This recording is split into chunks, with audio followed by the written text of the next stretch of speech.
સુરતમાં કેરીના રસિયાઓ માટે માઠા સમાચાર સામે આવ્યા છે। આગામી 2 દિવસ દક્ષિણ ગુજરાતમાં કમોસમી વરસાદની આગાહી કરવામાં આવી છે। કેરીના પાકને નુકસાન થવાની સંભાવના છે।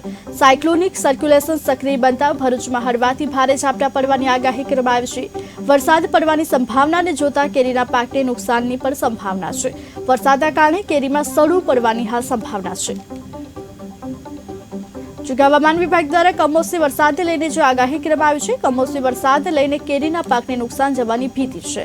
જો કે હાલ આગામી 2 દિવસ દક્ષિણ ગુજરાતમાં કમોસમી વરસાદને લઈને પણ આગાહી કરી છે, ત્યારે હાલ કેરીના પાકને નુકસાન જવાની ભીતિ સેવાઈ રહે છે। કમોસમી વરસાદની આગાહીને કારણે ખાસ કરીને દક્ષિણ ગુજરાતના કેરી પકવતા ખેડૂતોમાં ચિંતા પેસી છે।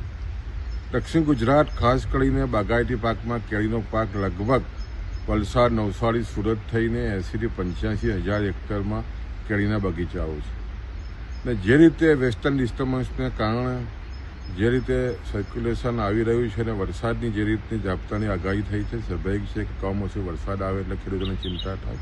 અને હાલમાં જે રીતે કેરીનો પાકના મરવાઓ તૈયાર છે અને ખાસ કરીને આ વર્ષે સતત 2 માવઠા થવાને કારણે તમે જો તો માર્ચ મહિનામાં પણ જે રીતે માવઠું થયું એને કારણે જે મોર આવ્યા પછી જે ખાસ કરીને મરવાનું જે સેટિંગ થવું જોઈએ ન થવાને કારણે આજે પણ દક્ષિણ ગુજરાતમાં માંડ 30 થી 35% પાક કેરીનો છે। અને એવા સમયે ફરી પાછું જ્યારે માવઠાની આગાહી થઈ રહી છે ત્યારે ખેડૂતોમાં ભારે ચિંતા છે। અને ખાસ કરીને આ જો માવઠું ભારે વરસાદ જો થઈ શકે તો સ્વાભાવિક છે કેરીના પાકને મોટું નુકસાન થઈ શકે। એટલે ખેડૂતોમાં ભારે ચિંતા છે અને આને કારણે આવનાર દિવસોમાં કેરીનો પાક ઓછો ઉતરે એવું ખેડૂતોનું અનુમાન છે।